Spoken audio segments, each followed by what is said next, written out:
नमस्कार, आप सभी देख रहे हैं न्यूज कैपिटल एक्सप्रेस। आइए रुक करते हैं आज की खबर की ओर। उपनेता प्रतिपक्ष हेमंत कटारे की प्रेस वार्ता। हेमंत कटारे का बयान। मध्य प्रदेश में भ्रष्टाचार को लेकर साधा निशाना।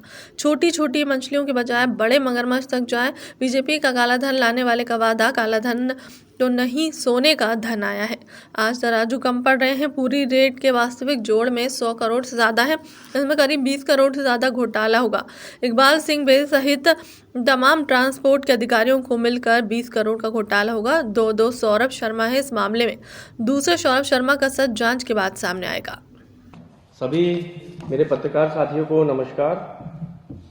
आपकी अनुमति से जो है मैं अब आज की जो महत्वपूर्ण प्रेस वार्ता है शुरू कर रहा हूं और कोशिश करूंगा कि इस प्रेस वार्ता के माध्यम से कुछ ऐसे तथ्य भी आपके सामने लाऊं जो अभी तक सार्वजनिक नहीं हुए हैं, क्योंकि जो चीज़ छप गई है वो तो आपके संज्ञान में है ही, परंतु एक दिन दो दिन जो मैंने अधिक लिए उसमें मैंने कुछ और ऐसे तथ्य निकालने की कोशिश करी गहराई तक जा करके कि वो छोटी छोटी जो मछलियां हैं उनसे ऊपर जाए और जो इसके असली बड़े मगरमच्छ हैं जिनके संरक्षण में ये काम हुआ है वहां तक जांच को पहुंचाया जाए और वो तथ्य भी मैं आपके सामने रख सकूं कि मैं उन बातों को कह रहा हूं तो कैसे कह रहा हूं। देखिए, बीजेपी का वायदा था काला धन लाने का। काला धन तो नहीं आया, लेकिन मध्य प्रदेश में पीला धन आ गया। गोल्ड के जो बिस्किट हैं पीले धन के रूप में यहां पे आ गया। काला धन तो अभी तक नहीं आया है। साथ ही में पहले तक आपने देखा होगा, ये तो हमने सुना देखा सालों में वर्षों में, कि इसके पहले कभी रेड पड़ती थी तो मशीनें बुलवाई जाती थी नोट गिनने की और बड़े बड़े संख्या में नोट गिने जाते थे। लेकिन ये पहली बार देखने को मिला है कि अब तराजू बुलवाने पड़ रहे हैं सोना तोलने के लिए। तो एक परंपरा मध्य प्रदेश में बदल गई और भ्रष्टाचार को एक बहुत ही बड़े स्तर पे लेके गए है मध्य प्रदेश सरकार। यदि इस पूरी जो ये जो रेड हुई है इनका वास्तविक जोड़ किया जाएगा तो ये राशि मात्र 100 करोड़ की नहीं है। 100 करोड़ तो सिर्फ एक छोटी सी मछली से बरामद हुए हैं।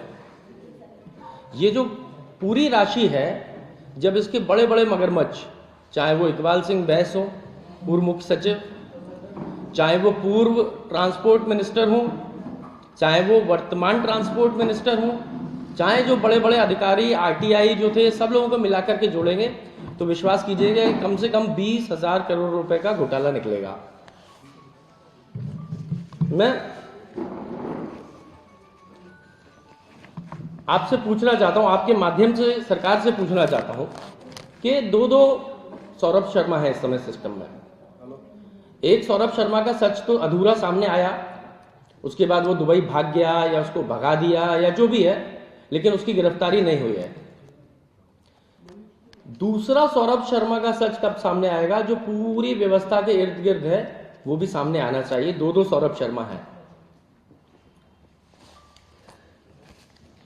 ये लोग कौन है?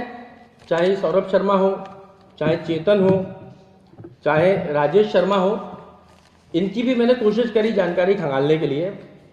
मैंने कई पत्रकारों से भी पूछा, इंटेलिजेंस वालों से तक पूछा, लेकिन उनको तक जानकारी नहीं है कि कौन है चेतन, कौन है, कहाँ का रहने वाला है, असली नाम क्या है। ये अभी तक किसी को शायद ही पता हो असली जानकारी, लेकिन मैं आपके सामने लाऊंगा इनकी जानकारी। चेतन जो है ये अपना असली नाम चेतन शुक्ला बताता है। एक गाड़ी चेतन गौड़ नाम से भी रजिस्टर्ड है इसकी, एक गाड़ी आरटीओ में चेतन शुक्ला नाम से भी रजिस्टर्ड है इसकी। ये मूल रूप से इसका पैतृक जो रहने वाला है ये भिंड का है। धर्मपुरी कॉलोनी में इसका पैतृक निवास भी है और इसके पिताजी का, माताजी का, सबके नाम है, लेकिन मैं परिवार की तरफ नहीं, जो व्यक्ति है उस पर ही फोकस करूंगा। तो ये पैतृक रूप से भिंड से निकल के फिर ग्वालियर से निकल के कोई मैडम है आरटीओ, उनके यहाँ अटैच होकर के फर्जी नाम बदल करके, क्योंकि काम ही फर्जी है तो नाम भी फर्जी होना स्वाभाविक है, इसको धीरे से इंदौर लेके गए और फिर इंदौर में जो है बड़े भ्रष्टाचार को इनने अंजाम दिया। ऐसे ही जो राजेश शर्मा है कोई बड़ा आदमी नहीं है, छोटी मामूली छोटी सी मछली है ये सब, बहुत छोटा चेहरा है राजेश शर्मा। राजेश शर्मा के पीछे वास्तविकता में कोई मास्टरमाइंड है तो वो है पूर्व मुख्य सचिव इकबाल सिंह बैस। पूरी जिम्मेदारी से इस बात को मैं कह रहा हूं। जो लोग हमारे मध्य प्रदेश के थोड़ी भी जानकारी रखते हैं वो सब इस बात को भली भांति जानते हैं कि राजेश शर्मा और इकबाल सिंह बैंस के कितने पारिवारिक कह लें या कितने करीबी रिश्ते रहे हैं। और पारिवारिक से भी ज़्यादा मैं तो ये कहूँगा कि ये जो राजेश शर्मा है इकबाल सिंह बैंस के पपेट हैं, कि इनके ये सिर्फ चेहरा है कि पूरी जो संपत्ति है अर्जित करके कहीं ना कहीं किसी ना किसी के नाम से, अब कोई ना कोई अधिकारी होगा, IAS होगा तो थोड़ा तो होशियारी करेगा ना, लेकिन हर होशियारी का अंत में खुलासा हो जाता है। तो इनने अपनी होशियारी से जो भी काले धन अर्जित किए, जो भी अपने शासनकाल में गड़बड़ियां करी, वो ज़्यादातर राजेश शर्मा उनके परिवार के लोगों के नाम से अलग अलग जगह पे इन्वेस्टमेंट किए हैं। मैं कुछ चीज़ों के आपको प्रमाण भी दूंगा अभी। ये जो पूरा छापेमारी है, दो छापेमारी हुई है, क्योंकि इसका जो सृजन हुआ, जब जनक ये पूरी छापेमारी का या इन लोगों को है जिनने गड़बड़ियां करी हैं, ये इकबाल सिंह बैंस जब अपने पावरफुल, सबसे मोस्ट पावरफुल दौर में चल रहे थे, उस समय पर ये सारी चीजें शुरुआत हुई हैं। तो निश्चित ही उनसे सारे तार जुड़ते हैं। अब इकबाल सिंह बैंस और राजेश शर्मा का गठजोड़ क्या, ये तो सब जानते हैं, करीबी है, वो उनके वहां बैठता था, जहां उनके ऑफिस है, उनके घरों में जाना आना, ये तो ठीक है अपनी जगह। लेकिन और मैं आपको थोड़ा सा व्यवसायिक गठजोड़ भी बताने की कोशिश करूंगा। एक प्रोजेक्ट है, सेंट्रल पार्क नाम से चल रहा है ग्राम सेवनिया गौड़ में। यदि आप लोगों में से कोई वहां गया हो तो देखिएगा, और नहीं गया हो तो कृपया जाइएगा। मैं तो होके भी आया वहां पर, देख के भी आया, बट अपने आराम से गया, मैंने बताया नहीं अपना परिचय, मैं देख करके आया वहां पर। ग्राम सेवनिया गौड़ में जो काम चल रहा है वो एक जीता जागता उदाहरण है कि पूरी भोपाल की सौंदर्यता को, मास्टर प्लान को ताक पे रखकर कैसे बेईमानी से भ्रष्टाचार किया जाता है। एक बहुत बड़ा उदाहरण है, और मैं कह रहा हूं इसके तथ्य भी दूंगा, आप देखिएगा भी। वहां पर कुदाल बिल्डर्स के नाम पर एक जमीन हुआ करती थी, बहुत बड़ी जमीन और बेशकीमती जमीन, और उसी जगह पर प्रॉपर्टी है, संपत्तियां हैं इकबाल सिंह बैंस और उनके परिवार के लोगों की। और इस संबंध में मैं आपको एक रजिस्ट्री, मेरे जो प्रेस नोट आएगा तो एक रजिस्ट्री भी उपलब्ध करवा दूंगा, ये है। इसके अलावा अभी और तथ्य आना बाकी है, जैसे ही आएंगे मैं आपके समक्ष रखूंगा। इसके तार इंदौर में भी एक बहुत बड़ा घोटाला है, भोपाल में और भी जगह है जहां पे पूरे का पूरा लैंड यूज अलग था, लेकिन एक भूमि जहां पे क्या कहते हैं, माननीय बैस साहब का इंटरेस्ट था, वहां पे उन्होंने अकेली एक भूमि का लैंड यूज बदल दिया, और बाकी इर्द गिर्द सबका दूसरा है लैंड यूज। उसके कागज आ जाएंगे, मैं उसको भी आपके सामने रखूंगा। और जब राजेश शर्मा के यहाँ इनकम टैक्स की रेड हुई, इसके तुरंत बाद ही सौरभ शर्मा के तथ्य निकले। तो मुझे लगता है, हो सकता है कि राजेश शर्मा के यहाँ से कुछ ऐसे तथ्य निकले जो कि सौरभ शर्मा, उनके परिवार, इकबाल सिंह वैसे जुड़ रहे होंगे, तो वो आगे कंटिन्यू होती चली गई है रेड। अब सौरभ शर्मा कौन है, चेतन कौन है, ये मैं आपको बता। सौरभ शर्मा जो है एक आरक्षक है, कोई बहुत बड़ा अधिकारी या व्यापारी नहीं है, एक आरक्षक है। 19/10/2016 को ये नौकरी में आया, 10/6/2023 को नौकरी से VRS ले लिया। पैसा इतना हो गया था कि आरक्षक बनके उसको बेइज्जती महसूस हो रही थी, उसने 6.5 वर्ष में VRS ले लिया। बोले मैं कैसे आरक्षक बनूं, और दुबई में संपत्तियां, आरक्षक किसी को परिचय देने में शर्म आ रही थी, तो इन्हें 6.5 वर्ष में VRS ले लिया। उसके बाद इनने काम किया, जितने भी बड़े बड़े मगरमच्छ हैं, चाहे, अच्छा सवाल उठ रहे हैं पूर्व मंत्रियों पर ट्रांसपोर्ट के। मैं पूछना चाहता हूं, व्यवस्था ये कहती है और विपक्ष का ये कर्तव्य है कि वर्तमान पे प्रश्न भी उठना चाहिए। वर्तमान परिवहन मंत्री जांच के दायरे से बाहर नहीं है। जो वर्तमान परिवहन मंत्री हैं वो और उनका जो समस्त स्टाफ है उसकी भी जांच होनी चाहिए, कॉल डिटेल सहित सारी चीज के। उनके इस सौरभ शर्मा से कितनी बार बात हुई है स्टाफ की, किस किस की बात हुई है, वो पूरी जांच होनी चाहिए और सार्वजनिक होनी चाहिए। साथ ही में चेतन अपना नाम कभी चेतन शुक्ला बताता है, फेसबुक पे चेतन शुक्ला है, और लोगों को चेतन शुक्ला बताता है, कहीं चेतन गौर लिखता है। और आरटीओ की महिला अधिकारी है एक, अभी वर्तमान में मुरैना में पदस्थ है, उनने इसको आरटीओ सिस्टम में लिया और आरटीओ के सारे अधिकारियों से कनेक्टेड है। इसके ऊपर आपराधिक प्रकरण भी दर्ज हुए हैं। उसके बावजूद भी ऐसे व्यक्ति को बड़े बड़े आरटीओ विभाग के अधिकारी क्यों अपने साथ में लेके घूमते थे, इसका स्पष्टीकरण होना चाहिए। और साथ ही में वर्तमान मंत्री जी को उनको बताना चाहिए कि आरोप पूर्व क्यों जा रहे हैं। गाड़ी तो आज पकड़ी गई, गाड़ी पे तो आज भी आरटीओ का लोगो लगा हुआ है, साइन लगा हुआ है। इसका मतलब यह कि आज भी वो गाड़ी आरटीओ के नाम से चल रही थी और वसूली कर रही थी। तो इसमें पूर्व का पूरा दोष कैसे आ सकता है? मैं पूर्वों को दोष मुक्त नहीं कर रहा, लेकिन वर्तमान भी इसमें शामिल है, मैं ये कह रहा हूं। वर्तमान में 2 लोग हैं, गौरव पाराशर, हेमंत जाटव। ये लोग भी अलग अलग टोल नाकों पे वसूली कर रहे हैं अभी भी, और ये सौरभ शर्मा पूरा कलेक्शन करता था। तो पूर्व मंत्रियों का तो ठीक है, तो सौरभ शर्मा वर्तमानों के लिए भी कलेक्शन करता था, मेरा ये आरोप है। कुछ लोग और हैं, तुबराम है, एक बघेल जी हैं, संजय जी हैं, इन सबको भी इस जांच के दायरे में लेना चाहिए। मैंने एक वीडियो जारी करके आशंका जाहिर की थी कि जो सीसीटीवी फुटेजेस हैं वो डिलीट हो सकते हैं। कारण ये है क्योंकि इसमें नाम इतने बड़े हैं कि वो खुल गए तो सरकार हिल जाएगी, सरकार गिर सकती है, इतने बड़े नाम है। इसलिए उन सीसीटीवी फुटेजेस को सुरक्षित रखना चाहिए, क्योंकि जरूरत पड़ेगी तो मैं माननीय हाईकोर्ट में जाकर के भी इसकी अपील करूंगा कि तथ्य मिटाए नहीं जाए। साथ ही में जो पूरी छापेमारी की कार्रवाई हुई, जब गाड़ी पकड़ी, पुलिस की भलाई देखिए, पुलिस कितनी शरीफ है। पुलिस कह रही है हमने गाड़ी देखी, गाड़ी देख के हमने तुरंत इनकम टैक्स को फोन कर दिया, इनकम टैक्स आए, उन्हें सामान निकाल दिया। आज तक तो आपने कभी गाड़ी देख के फोन नहीं किया, आप खुद छोटी छोटी गाड़ियां दिखती है, आप बैठ जाते हो चालान काटने, आपकी लाइट टपकने लगती है। यहाँ आपने इतना बड़ा माल देख करके आप ये कह रहे हो कि हमने तुरंत आईटी को, आपको कैसे पता भाई उसके अंदर माल था? आपने आईटी को फोन क्यों किया? मतलब आपको पता था ना, आप स्वीकार कर रहे हो कि हमें पता था इसके अंदर ये माल है, आईटी आके जब्त करे, हम करेंगे तो हमारे ऊपर आरोप आएगा। पहले से ही सब तयशुदा था। जो व्यक्ति है मेन, वो दुबई पहुंच गया और वो पकड़ में इसलिए नहीं आ रहा है क्योंकि जांच जो है वो पूरी सामने आ जाएगी। तो अब वो क्या दुबई शिफ्ट होने वाला है? क्या दुबई एम्बेसी से हमारी मध्य प्रदेश सरकार की कोई बात चल रही है इंडियन एम्बेसी के माध्यम से कि उसको कैसे वापस बुलाया जाए, कि दुबई में कौन कौन सी संपत्तियां हैं? विदेशी दौरों की भी जानकारी लेना चाहिए कि आरटीआई विभाग के जो छोटे छोटे आरक्षक और आरटीआई हैं, इनके बेटे रिश्तेदार विदेशों में घूमते हैं, लाखों करोड़ों रुपए खर्च करते हैं, निवेश करते हैं। ये कहां से जा रही है संपत्तियां, पैसा, ब्लैक मनी वहां कैसे जा रहा है? इसकी भी जांच करनी चाहिए, पूरा इसको जांच के दायरे में लेना चाहिए। और ये सौरभ के पहले कौन था? सौरभ तो 2016 में आए सिस्टम में। सौरभ के पहले भी कोई ना कोई व्यक्ति संभालता था, उसका नाम और उसके तथ्य भी मैं आपको दे दूंगा आने वाले समय में। और उसके पहले जो ये काम कर रहे थे वो कौन है? साथ ही में आपने देखा होगा इस विभाग में कोई प्रमोशन लेना ही नहीं चाहता। बाकी जगह आंदोलन चल रहा है कि भैया हमें प्रमोशन दे दीजिए। यहां जो आरटीआई है 2011 में कह रहा है हमें ऊपर मत दे दीजिए, हमें आरटीआई बने रहने दीजिए। वो एआरटीओ नहीं बनना चाहता, वो कह रहा है हमको आरटीआई ही बना रहने दीजिए। यहाँ आरक्षक जो है वो कह रहा है हमें सब इंस्पेक्टर मत बनाइए, हमें आरक्षक बना। एकमात्र ऐसा विभाग है। और 2011 से लेके अभी तक ना कोई प्रमोशन हुआ और ना कोई मांग रहा है, और होता है तो मना कर देते कि हमको प्रमोशन नहीं चाहिए। अब आप समझ लीजिए कि यहाँ नीचे जो है इस स्तर की कमाई चल रही है। तो मेरा कहना है कि इसके जो बड़े बड़े सरगना है, चाहे वो इकबाल सिंह बैंस हो, चाहे वो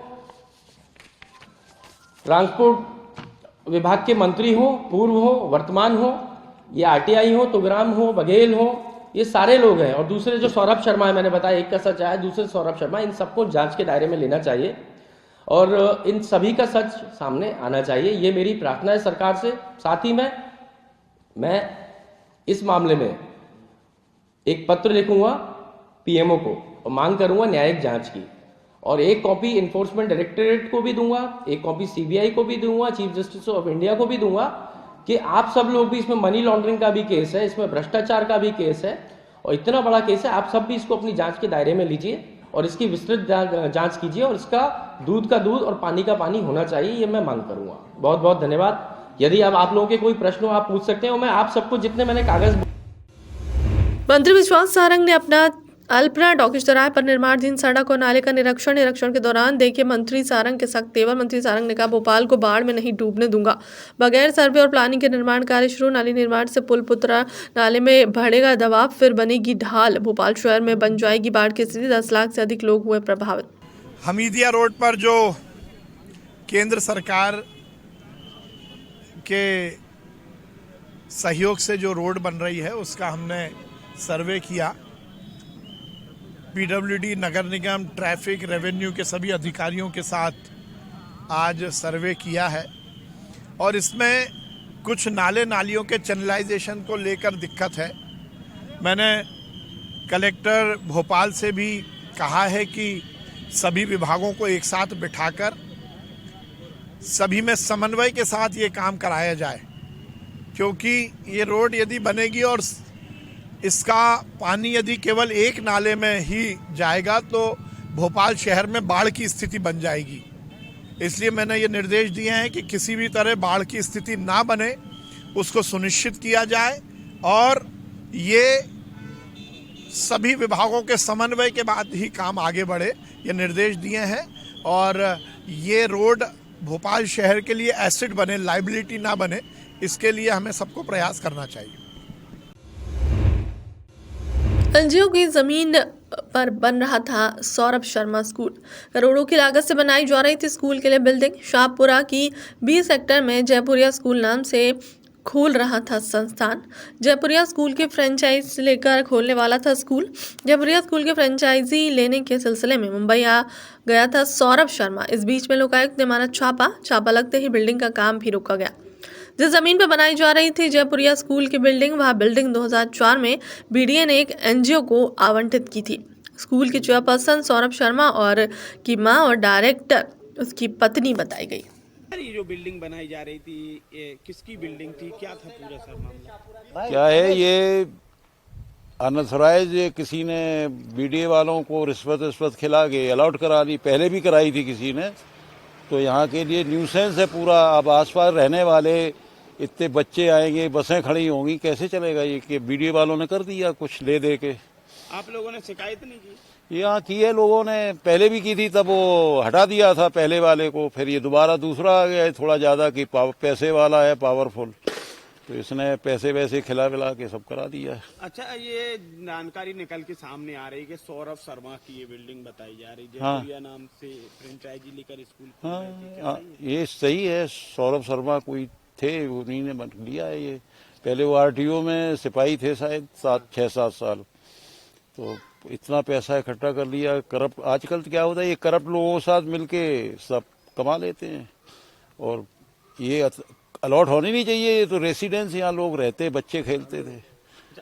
ये जो पार्किंग की जमीन थी ये तो? हाँ, पार्क की जमीन है, वो उसको पूरा कवर कर लिया। जितनी वहाँ कागज में ली है उससे ज्यादा मैं बना लिया है। अब ये यहाँ तो ना बच्चे खेल पाते हैं ना वो। अभी आगे चल के यहाँ बसें अगर खड़ी होंगी आसपास, कहाँ खड़ी होंगी, जगह नहीं है ना। आप लोगों ने शिकायत नहीं की थी? की है, केस लड़े हैं, यहाँ की सोसाइटी वालों ने केस लड़े हैं, सब हुआ है। लेकिन वो बताते हैं ना कि ज्यादा पैसा खर्च करके खरीद लिए, लोगों को नहीं हो पाया कुछ। अच्छा, आपका नाम क्या है? मेरा नाम द्विवेदी, राम अवतार द्विवेदी। अच्छा, आपको यहाँ की क्या संस्थान के? नहीं, मैं यहाँ 4 साल से रह रहा हूँ, बगल में एक मकान में। जबलपुर की लोकायुक्त टीम ने आवेदक विष्णु कुमार लोधी से रोशनी सोलर कंसल्टेंसी का लाइसेंस रिन्यू कराने जाने के नाम पर 30,000 रुपये की रिश्वत लेते हुए डीजीएम हिमांशु अग्रवाल को रंगे हाथों गिरफ्तार किया। जहां लोकायुक्त टीम की अधिकारी सुरेखा परमार ने मामले की जानकारी देते हुए बताया कि रोशनी सोलर कंसल्टेंसी आधार तार का लाइसेंस निरस्त हो गया, जिससे रिन्यूअल के लिए हिमांशु अग्रवाल ने विष्णु लोधी से 30,000 की रिश्वत मांगी थी। वहीं विष्णु लोधी के द्वारा लोकायुक्त में शिकायत की गई, जिस पर हिमांशु अग्रवाल को रिश्वत लेते हुए रंगे हाथों ट्रैप किया गया है। रोशनी सोलर कंसल्टेंसी से जबलपुर से सर एज ए जीएम हूँ सर। हमारी कंपनी नागपुर की है और सर हमारी कंपनी का जो रजिस्ट्रेशन था वो जस्ट उसकी रिन्यू कराना था सर। तो मैं 10-12 दिनों से उनके चक्कर काट रहा था। तो जो ऑनलाइन प्रक्रिया होती वो अपन ने पूरे डॉक्यूमेंट सबमिट कर दिए थे।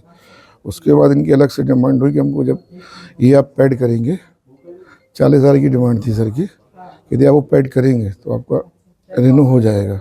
ये कितने दिनों से आपको भटकाया जा रहा था काम? मैं करीबन 10-12 दिन। हाँ, कितने दिनों से आप चक्कर काट रहे थे? सर मैं करीबन 10-12 दिन से आ रहा हूँ सर। क्या कहा जा रहा था? यही बोला था कि हो जाएगा। फिर अभी मैं 18 तारीख को आया था, तो जो हमारी डील हुई सर के साथ में, हिमांशु अग्रवाल जी के साथ, बोले थे कि 40,000 है। तो हमने कहा सर मैं भी इतना नहीं दे सकता। तो उन्होंने काम करो 30 दो, आपका सिस्टम चालू हो जाएगा। उनने फिर मैं आज आया था उनको देने के लिए पेमेंट। तो उनके केबिन में 2-3 लोग बैठे थे, जिससे हमने वहाँ नहीं ली। फिर उन्होंने मिस्टर हिमांशु यादव जी, उनका नंबर दिया कि आप इनसे जाके मिल लें, आप इनको पेमेंट जाके कर दें। क्या नाम है आपको? मेरा विष्णु कुमार लोधी। मैडम, क्या कुछ ये पूरा मामला था? विष्णु लोधी ये आधार ताल के रहने वाले हैं तथा रोशनी सोलर कंसल्टेंसी कंपनी में मैनेजर हैं। ये कंपनी नागपुर बेस्ड है। तो इनका लाइसेंस ख़त्म हो गया था। ये एमपीवी में प्राइवेट कॉन्ट्रैक्टर है। तो उसको क्या बोलते हैं, उन्होंने अपने लाइसेंस को रिन्यूअल कराने के लिए ऑनलाइन अप्लाई किया था ऑनलाइन अप्लाई करने के बाद ये इस संदर्भ में डीजीएम सोलर पैनल MPEB के मिस्टर हिमांशु अग्रवाल से आकर मिले, क्योंकि अप्रूवल हिमांशु अग्रवाल जी को ही देना था। तब उन्होंने कहा कि पहले 40,000 पे बात की डिमांड की कि वो आप कर दीजिए, उसके बाद होगा।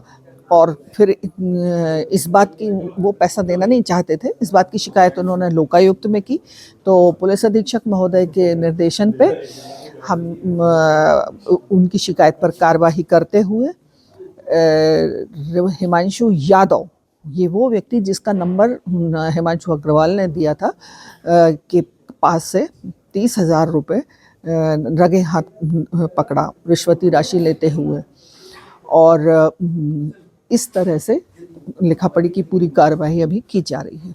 किस चीज़ के लिए इस वक्त मांग है? लाइसेंस रिन्यूअल कराने के लिए।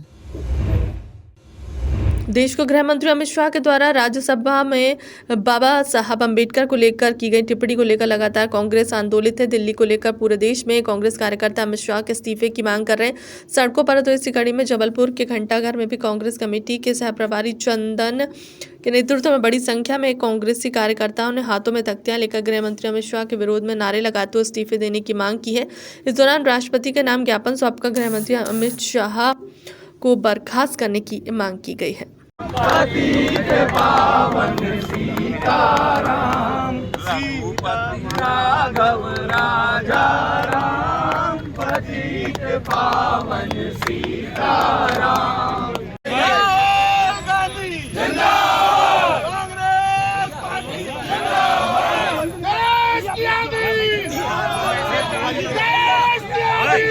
आज विरोध प्रदर्शन कर रहे हैं, आकर क्या वजह है? आप सड़कों पर उतरना पड़ रहा है आप लोगों को? सड़क पे जनता उतरी है, नारे दे रही है, बाबा साहब का ये अपमान नहीं सहेगा हिंदुस्तान।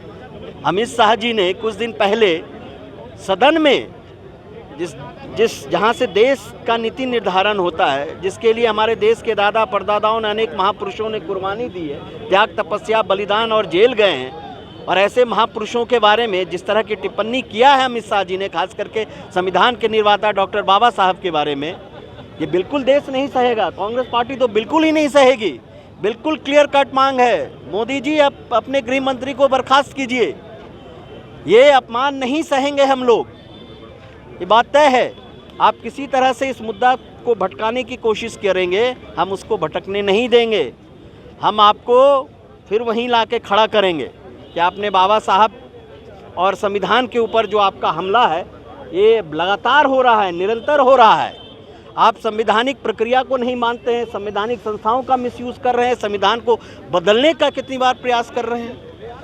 और आज आप तो बाबा साहब के बारे में आप अब सब कह रहे हैं, सम्मान मतलब अपमान कर रहे हैं उनको। आज कलेक्टर साहब को ज्ञापन देने जा रहे थे, आपको बीच में रोका गया।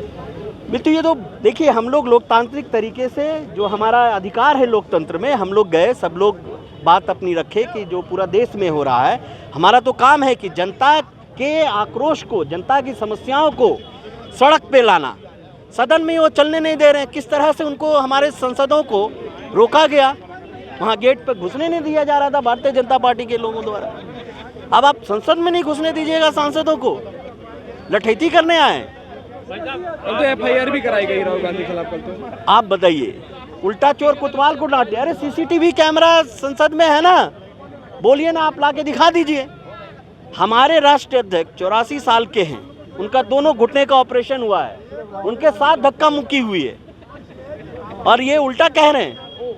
ये सिर्फ कि मोदी जी को अडानी के प्रकरण पर जवाब ना देना पड़े संसद में, ये सारा जो स्क्रिप्ट है ना, और अमित शाह जी की भाषा में ये जो क्रोनोलॉजी आप देखेंगे कि जैसे जैसे अडानी का मुद्दा आता है, फिर से मोदी जी कोई कहानी गढ़ते हैं। इस बार कांग्रेस पार्टी नहीं होने देगी।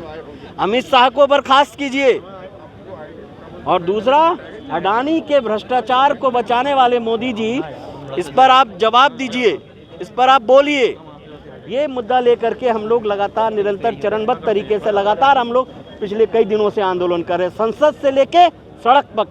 हमारे संसद, जो हमारे प्रतिनिधि हैं, वो संसद में कर रहे हैं, और देश का नागरिक और कांग्रेस पार्टी का कार्यकर्ता उसे सड़क पे ले जा रहा है। भाई साहब, आप जबलपुर आए हैं, पहले तो स्वागत है आपका। नहीं आ रही, और जो कार्यकर्ता यहाँ पर आए हैं वो ये कहते नजर आ रहे हैं कि मीडिया की आवश्यकता नहीं है, तो इसको किस तरह देखते हैं? देखिए, पूरा देश और पूरी कांग्रेस पार्टी बाबा साहब के सम्मान के लिए अडानी पर मोदी सरकार को जवाब देना होगा, उस पर एक नागरिक और कांग्रेस पार्टी का कार्यकर्ता एकजुट है।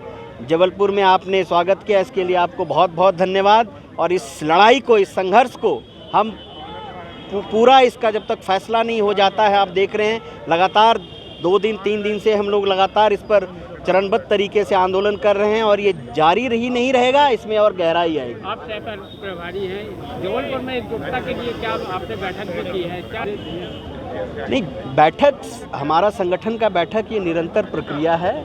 हम लोग आके समय समय पर संगठन से संवाद करते हैं। उसी कड़ी में एक विधानसभा के हम अपने तमाम नेताओं को, कार्यकर्ताओं को बुलाया था कि आगे क्या कार्यक्रम तय करना था, हमारा आंदोलन कैसा रहा, उसकी समीक्षा की गई। अभी जो 16 तारीख को हमारा आंदोलन था उसकी समीक्षा की गई और तमाम जो चीज़ें हैं ज़िले में और जो संगठन को लेके जो विस्तार का है, समस्या कहाँ क्या है, ये समझने आए थे। बहुत अच्छी बैठक हुई। आंदोलन था, लेकिन कोई भी बड़े नेता आपके यहाँ नहीं दिख रहे कांग्रेस के जितने? नहीं, आपको ये शॉर्ट नोटिस पे है, आपको दिखेंगे। सबका अलग अलग कार्यक्रम होता है कि सभी नेता, आप भी जान रहे हैं, एक साथ नहीं शामिल होता है, लेकिन मैक्सिमम जो लोग थे, जितने लोग शॉर्ट नोटिस पे आए, हर एक कार्यक्रम में आप देखेंगे तो आते हैं, किसी को कोई वजह होगी। लेकिन यहाँ लगती है गुटबाजी चल रही है। कोई गुटबाजी नहीं है, भारतीय जनता पार्टी में इससे ज़्यादा गुटबाजी है, पूछिए मोहन जी से और शिवराज सिंह चौहान जी से।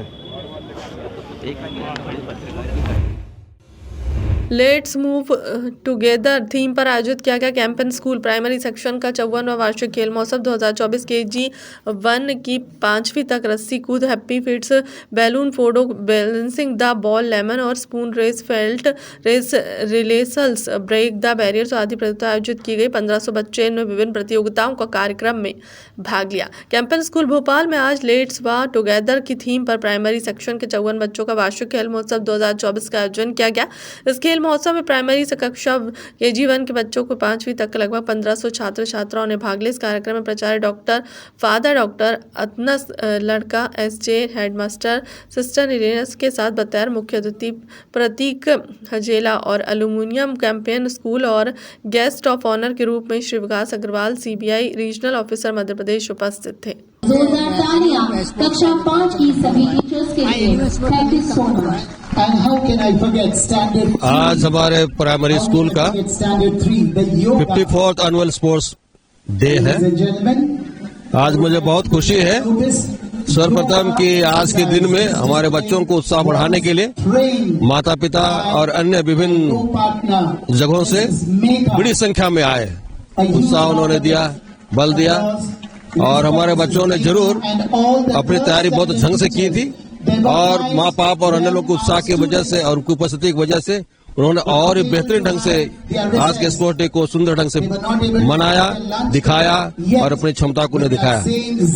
हम स्कूल की ओर से बच्चों को इस स्पोर्ट्स डे का महत्व इसलिए हम देते हैं, जैसे हमने कहा कि हमारे बच्चों को सिर्फ हम लोग बौद्धिक ज्ञान देना हम नहीं चाहते, वो जीवन का एक भाग जरूर है, पर जैसे कहावत है कि जब मन स्वस्थ है तो दिल स्वस्थ है तो शरीर भी स्वस्थ रहता है और इसलिए हम स्कूल की ओर से बच्चों को मन, दिल और शरीर के स्वास्थ्य को साथ में हम जोड़ना चाहते हैं और खेल कूद के माध्यम से जीवन में जो भी चुनौतियां आती हैं, तनाव आते हैं, उनको बच्चों को निकाल सकें और अपने प्रतिभा को आगे बढ़ाएं ताकि बच्चे अपने जीवन में एक दूसरे के साथ देखते, सुनते और कंपटीशन में भाग लेते आगे बढ़ने में समर्थ हो सके। जरूर खेल में होता है कि सबको प्राइज नहीं मिलता, सबको जीत नहीं पाते, किसी को पहला, किसी को दूसरा, किसी तीसरे को और सबको तो नहीं मिल पाएगा, लेकिन अपने जीवन में एक आत्मविश्वास जगा करके कल के तारीख के लिए अपने आप को तैयार करना, ये बहुत बड़ी हमारे स्कूल को से सहयोग है, बड़ा सहयोग हम देना चाहते हैं ताकि बच्चे उत्साहवर्धक, आज हारे तो कल कम से कम पुनः प्रस्तुत हो। इसलिए मैं आप सभी को बहुत बहुत धन्यवाद देता हूं, माता पिता को और हमारे बच्चों को, कि इसके माध्यम से हमारे बच्चे और आध्यात्मिक, मानसिक और शारीरिक रूप में स्वस्थ रहें, तंदुरुस्त रहें और अपने लिए, परिवार के लिए, स्कूल के लिए और देश के लिए अपने आप को तैयार कर सके कल के तारीख जितना प्रोग्राम सफल हो पाए सारे टीचर्स का, मैनेजमेंट मेंबर्स, है। हमारे वीडियो का, सभी का मिला जुला। कंपेनी स्कूल जैसे कहावत है, मैं अपने में अहम तो नहीं लेता, company the best east and west, company the best बोलते हैं, लेकिन अब हम प्रयास कर रहे हैं। हमारा प्रयास है कि बच्चों को जितना बेहतरीन विभिन्न रूपों में करने का हम प्रयास करें, ताकि उस जो इस कहावत को हम शब्दों में नहीं, हम कार्य में उतार सके, और उसका कार्य में उतारने के पीछे हमारे शिक्षकों का और हमारे बच्चों का बहुत बड़ा सहयोग रहता है।